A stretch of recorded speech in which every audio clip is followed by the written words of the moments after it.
અમારા એક પરિચિત ભાઈ છે બેંગ્લોરમાં, એમની દીકરી એ પણ ડેન્ટિસ્ટ છે, ઘરે એકદમ વેલ સેટ, પૈસાદાર, ફેક્ટરીઓ બેક્ટરીઓ બધી ચાલે છે, છોકરી ડેન્ટિસ્ટ થઈ છે. એ છોકરીએ નક્કી કર્યું છે અઠવાડિયામાં 4 દિવસ ફ્રી ઓફ સેવા આપવી, અને એવામાં અંતરિયાળ ગામોમાં જવું કે જ્યાં કને લોકોને કાંઈ પણ સેવા મળતી ન હોય, એ લોકોને ફ્રી ઓફ સેવા આપવી. આપણને સારા કામ કરવા હોય ને તો ઘણા થઈ શકે તેમ છે. બાકી તમે ખાસ એક લઈ લીધી હોય લાઈન કે ખૂબ કમાવાનું, ખૂબ કમાવાનું, ખૂબ કમાવાનું, લદુભાઈ, બસ પછી શું, અંતે શું? કાંઈક આપણે સારા કામ કરીએ, લોકોને ઉપયોગી થઈએ તો કાંઈક આપણી જિંદગી સાર્થક થઈ રહી છે એમાં આપણને સંતોષ થાય. અને ખાલી આપણે અઢળક પૈસા કમાવી નાખીશું અને ભવિષ્યમાં તમારા સંતાન બરાબર નહીં પાકે તો તમે જે મહેનત કરી હશે વર્ષો સુધીની, એ તમારી મહેનત ધૂળધાણી થઈ જશે. તમે સારા કામ પણ નહીં કરી શકો અને આમને આમ તમારી જિંદગી પસાર થઈ જશે. તો આ ડૉક્ટર વિચારે છે, એટલે કે કુન્નિકા કાપડિયા ડૉક્ટરના મોઢેથી આ વાત કહેવડાવે છે. ડૉક્ટર વિચારે છે કે મારો ઉદ્દેશ એક જ હોવો જોઈએ. શું હોવો જોઈએ? કે મારે ત્યાં કોઈ પણ દર્દી આવે તો એ દર્દી સાજો ન થવો, નહીં તો ઊંઘમાં નહીં તો ખુશાલભાઈ આ પાડી દે કે બરાબર છે મારા.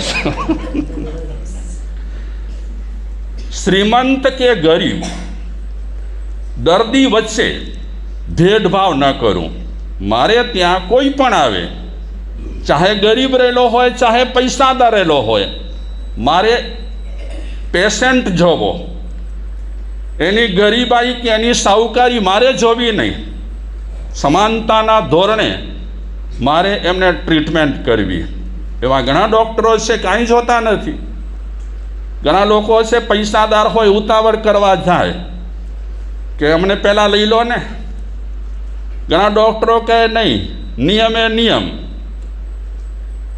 ડૉક્ટરોને તે વખતે અપરિચિત થવું પડે, નહીં તો ઓળખાણવાળા ઘણી વખત પરેશાન કરે. અમારા એક પરિચિત ન્યાયાધીશ છે, જજ, એ કહેતા હતા, મારે સાહેબ અમારે લોક સંપર્કથી દૂર રહેવું પડે. અગર અમે જે ગામમાં કોર્ટમાં કામ કરવા માટે આવતા હોઈએ ત્યાં લોકો સાથે જો વધારે પડતો પરિચય કરીએ ને તો લોકજાત કેવી છે, લોકો કેવા છે, એ તો સ્વાર્થનું કરે કે સાહેબ અસાંજો કેસ આ જરાક નેરી ગંજાના, જરાક ઠીક કરી દેજાના. એટલે ઘણા મોટા મોટા હોદ્દા પર લોકો રહેલા હોય એ ઘણી વખત લોક સંપર્કથી દૂર રહેતા હોય, નહીં તો લોકો પરેશાન કરી નાખે. તે રીતે ડૉક્ટરો પણ તમને પર્સનલ રીતે મળવા આવતા હોય અલગ વાત રહેલી છે, પણ જ્યારે લાઈન લાગી હોય ત્યારે તમે ઓળખાણ આપો કે નતા ઓળખો ડૉક્ટર માપર જો આવું પટેલે ફરીએ મેં રાતો ન ઓળખ્યા, અહીં મુझे ઘરે આયા हुआ ने चाय पीता हुआ ना खबर आके थोड़ा बिस्किट देना वहाँ के ना खबर आके.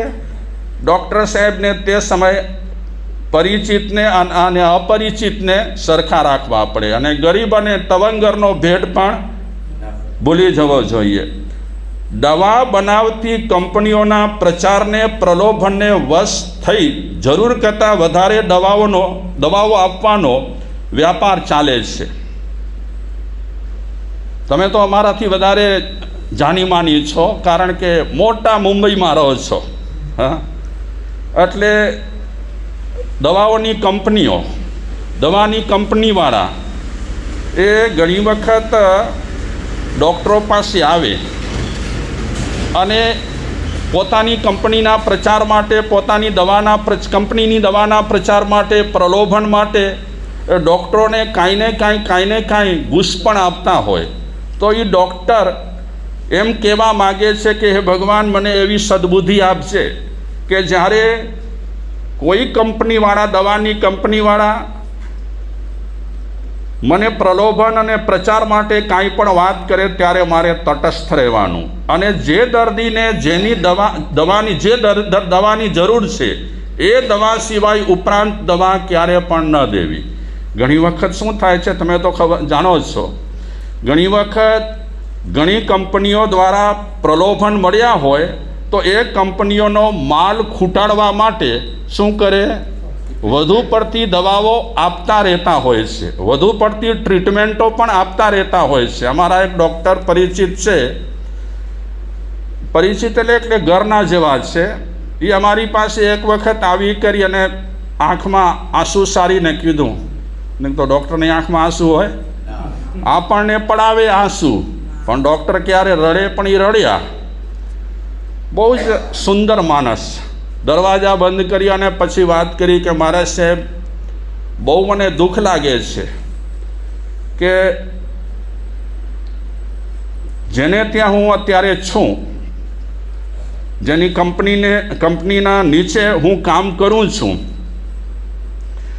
એ માલિક મને કહે છે, ડૉક્ટર સાહેબ ટ્રીટમેન્ટની જરૂર ન હોય તો પણ લોકોને તમે ટ્રીટમેન્ટ લખતા રહો, આપતા રહો. તો મારા શ્રી એ માલિકને મેં કીધું કે જરૂર ન હોય ને આપણે આપીએ ટ્રીટમેન્ટ, કેવું લાગે? બિચારા એક તો બીમારીથી કણસતા હોય, તકલીફમાં રહેલા હોય, કોકની આર્થિક સ્થિતિ સારી ન હોય, અને આપણે ખોટી રીતે દવાઓ લખી દઈએ, ટ્રીટમેન્ટો લખી દઈએ, આ કરાવજો તે કરાવજો, જેની જરૂર ન હોય. એ ડૉક્ટર સાહેબ રડ્યા. કીધું કે મારે સાહેબ શું કરું, આ માલિક તો બહુ દબાણ કરે છે અને મને એમ થાય છે આ ખોટું તો ન કરું લાઈફમાં. એક નાનકડો પેટ ભરવા માટે ઈમાનદારી છોડી દેવી, બેઈમાની કરવી મને પસંદ નથી. ક્રિશ્ચિયન ડૉક્ટર હતા, જૈન ન હતા. ક્રિશ્ચિયન ડૉક્ટર હોવા છતાં પણ એટલા ઈમાનદાર. એમણે કીધું મારા સાહેબ હું કામ કરું છું, સ્થળ છોડી દઈશ, પણ બેઈમાની મારાથી નહીં થાય. એક બિચારા દર્દીની આંખમાં આંસુ રહેલા હોય અને આપણે વધુ પડતી ટ્રીટમેન્ટો લખતા રહેતા હોઈએ આપણા પૈસા માટે, પૈસા ભેગા કરવા માટે, કમાવા માટે. શું આપણી આ જિંદગી રહેલી છે, લાઈફ રહેલી છે? આપણે માણસ કહેવાઈએ? તો અમે કીધું કે ડૉક્ટર સાહેબ જો એવું થતું હોય ને માલિક દબાણ કરતા હોય તો તમે રસ્તો કાઢો. અને ડૉક્ટર સાહેબે થોડા મહિનામાં રસ્તો કાઢ્યો. માલિકને કહી દીધું કે મારાથી ખોટી દવાઓ અને ખોટી ટ્રીટમેન્ટો નહીં થાય, હું રજા લઉં છું તમારી પાસે. અને ડૉક્ટરે રજા લીધી. તકલીફ ઘણી પડી છે ડૉક્ટરને, આજની તારીખે પણ તકલીફ છે ડૉક્ટરને, પણ એ ડૉક્ટર ઈમાનદારી છોડતા નથી. હવે જરાક માણસોના માનસ એમણે પારખી લીધા છે. પહેલાં એ ઘણી વખત ઘણા લોકોની મફત પણ દવા કરતા હતા, પણ હવે ઘણી વખત નાના માણસો તો ઠીક, મોટા માણસો પણ ગેરલાભ ઉઠાવતા હોય. તો ઘણી વખત ડૉક્ટરો તો આવું કરતા હોય કે ટ્રીટમેન્ટની જરૂર ન હોય તે છતાં પણ ટ્રીટમેન્ટ દેતા રહેતા હોય, આપતા રહેતા હોય. અને આપણે ભારતીય લોકો છીએ ને એટલા જાગૃત પણ નથી. આપણે બેદરકાર બહુ જ રહેલા છીએ બધી વાતોમાં, ધાર્મિક દ્રષ્ટિએ શું, વ્યવહારિક દ્રષ્ટિએ શું, કોઈ પંક્ચ્યુઅલ નથી. આપણે વિદેશી કોઈ પણ માણસ દવા લે ને એનું બધું વાંચે ડિટેલમાં, આપણે તો એ જાણતા ન હોઈએ, એટલી ખબર પણ ન હોય. અને એમાં ગામમાં બિચારા નોર્મલ લોકો રહેતા હોય, એમને તો કાંઈ ગતાગમ ન હોય. ડૉક્ટર જે દે એ ખાય, ડૉક્ટર જે ટ્રીટમેન્ટ આપે એ કરાવે. પણ એ વિદેશી લોકો બહુ ચોક્કસ રહેલા હોય, એમાં કઈ ચીજો રહેલી છે એ પણ બધું જોઈ લે. આપણે તો બધા કેવા રહેલા છીએ, બધું ભગવાન ભરોસે ચાલે છે. આમ તો ભારતમાં બધું ભગવાન ભરોસે જ ચાલે છે. ભારતમાં જે ટ્રાફિક છે ને મોટા શહેરોમાં, એ પણ ભગવાન ભરોસે ચાલે છે. તો ડૉક્ટર ભગવાનને પ્રાર્થના કરતાને કહે છે કે હે ભગવાન, હું કોઈ કંપનીના ખોટા પ્રચાર માટે અને કોઈ કંપનીના પ્રલોભનમાં આવી કરી ખોટી દવાઓ ના આપું, એવું મને જરાક તું એવી સદબુદ્ધિ આપજે. જરાસી તકલીફમાં દર્દીઓને મોંઘા પરીક્ષણ માટે ન મોકલું. સમજાય છે લાઈન લધુભાઈ? આ લાઈન શું છે? હમણાં જ વિચારમાં છે. ધમેન્દ્રભાઈ શું એમને આટલો ટેન્શન આપી દીધો છે? વાસ્તુ તો થઈ ગયું છે, હવે શેનો ટેન્શન છે તમને? કાંઈ ટેન્શનમાં છે? દુકાન ખોલવાની. હા, શેની વાત કરીએ આપણે? લાઈન શેની બોલ્યા? બીમારીનો અને મોટો પરીક્ષણ કરાવવાનું. ઓહ વાહ સર, ક્યાં શાંતિ? મુંબઈમાં ને? કેતે શરૂઆત? સાંભળો છો દમયંતી બેન? પાછળ જ બેઠા છો. સરસ શરૂઆત કરી દીધી છે. શુભારંભ લાભ પાંચમથી પહેલા. ચાલો આપણે વાત કરીએ છીએ. મજા કરું છું, તમે હમણાંથી શાંતિ ન કરતા. હમણાંથી તમે સંન્યસ્ત લઈ લો પછી શું? હું કોઈને ખોટા પરીક્ષણ ન કરાવું, ખોટા દર્દીઓને મોંઘા દાંત પરીક્ષણ ન કરાવું. પરીક્ષણ એટલે સમજો ને આપ, ચેકઅપ. આજે લગભગ આપણે કોઈ પણ મોટી હોસ્પિટલમાં જઈએ તો શરૂઆત શેનાથી થાય? પરીક્ષણથી. હમણાં એક ડૉક્ટરે અમને કીધું કે બીજા ડૉક્ટરો ગમે તે કહેતા હોય કે વર્ષે વર્ષે ચેકઅપ કરાવો, પણ વર્ષે વર્ષે ચેકઅપની કોઈ જરૂર નથી. ચેકઅપ થશે, ટેન્શન વધશે. એની આગળ તો મોજથી રહો ને. હા, જે જરૂરી ટ્રીટમેન્ટ છે જરૂર તમે લો, પણ ઊંડામાં બહુ ઉતરવા, કોઈ ડૉક્ટર કહે તો બહુ ઊંડામાં પણ ઉતરવા જેવું નથી. પણ આપણને ખબર શું પડે?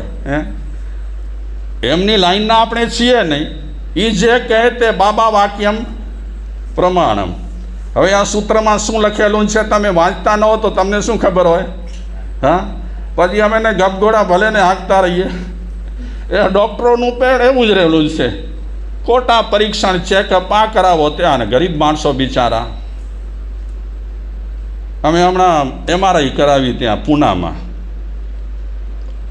ઓ તો સખાવત ચાલતી હતી, પણ 16,000 શું 16,000 ડિસ્કાઉન્ટ પછી લખ્યું નીચે 16,000 ડિસ્કાઉન્ટ.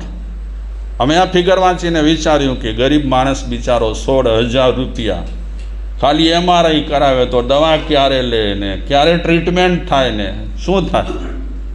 હા, એ બિચારો આ તો બિલ વાંચીને જ બીમાર વધારે પડે. પ્રેશર વધતા ન હોય તો પણ બિલ વાંચીને પ્રેશર વધી જાય. તો આ મોંઘા પરીક્ષણોનો તો અત્યારે ક્રેઝ છે. આમાં ગુનો આપણો પણ છે હો રાજુભાઈ. આપણે વ્યવસ્થિત શરૂઆતથી રહીએ, ખાઈએ સારું, પણ કચરા બચરા ન ખાઈએ તો સારું રહે ને. નહીં તો અમારી પાસે ઘણા પેશન્ટ આવે છે. શેના પેશન્ટ? વ્યસન છોડવા માટેના ઘણા પેશન્ટ આવે છે. જે વ્યસન કરે છે ને એની ઉડાવવા જેવી નથી, એ પણ એ પેશન્ટ છે. એને પ્રેયાર કરવા જેવો છે, એને લાગણી આપવા જેવી છે. કારણ કે ઘણા પેશન્ટોને લાગણી મળ્યા પછી દવા વગર પણ આ બધી વસ્તુઓ છોડે છે. જોકે અમે તો નક્કી કર્યું છે જાહેરમાં ક્યારે પણ કોઈને ના કહ્યું. આ તો મજાક કરું છું રાજુભાઈની. અને રાજુભાઈ જરાક આમ ના, બધી અમે આપતા જ નથી. અને બાધા આપીએ તો પહેલાં તમને આપીએ કે દોડાદોડી બંધ કરો. એમની બીમારી કરતાં તમને બીમારી વધારે છે. આ ડૉક્ટર ભગવાનને કહે છે, ભગવાન એવી સદબુદ્ધિ આપજે કે મારે ત્યાં કોઈ પણ દર્દી આવે તો જરા તકલીફ રહેલી હોય અને હું કહું કે આ ચેકઅપ કરાવો, તે ચેકઅપ કરાવો, આ દર્દીને ત્યાં મોકલાવો, ફલાણા ઠેકાણે મોકલાવો, ઢીકડા ઠેકાણે મોકલાવો. આપણે ત્યાં ડૉક્ટરો હતા પહેલાં ગામડામાં. અમારા ભોજાઈમાં કાંતિભાઈ ડૉક્ટર હતા, ભાવસા. આવી એક બોટલ આપે, ઉપર ચટકી ચડેલી હોય, કાપા મારેલા હોય. સવારના લેજો, બપોરના લેજો, સાંજે લેજો. બીજા દિવસે દર્દી ઓકે. અનુભવી ડૉક્ટરો, કાંઈ એમની પાસે વધારે મોટી મોટી ડિગ્રીઓ ન હતી. અને આજે ભાઈ કાંતિભાઈ તમને તો ડિગ્રીઓવાળા ખપે ને. હા, ચાલુ ડૉક્ટર ન ખપે. ચાલુ ડૉક્ટર એટલે બેકાર ડૉક્ટર, ઊંટ વૈદ કહેવાય. તમે મોટા શેઠિયાઓ રહેલા હો તો શેઠિયાઓ પ્રમાણે ડિગ્રીઓ પણ મોટી ખપે ને. હા, હવે આ બિચારો ગાડી લઈને આવે, એમ્બ્યુલન્સ લઈને, અને ત્યાં ઊભો રહે તો ઘણા મોટા મોટા શેઠિયાઓ કે એની જે દવા ઉन के ना जाए जो को मूंढी है ना बराबर पाके जो मूंढे ने बराबर ओनी दवाओ लेवाय आ बिचारा एकदम सीधी सादी रीते दवा आपे અને બીજા દિવસે માણસ સરસ સારો પણ થઈ જાય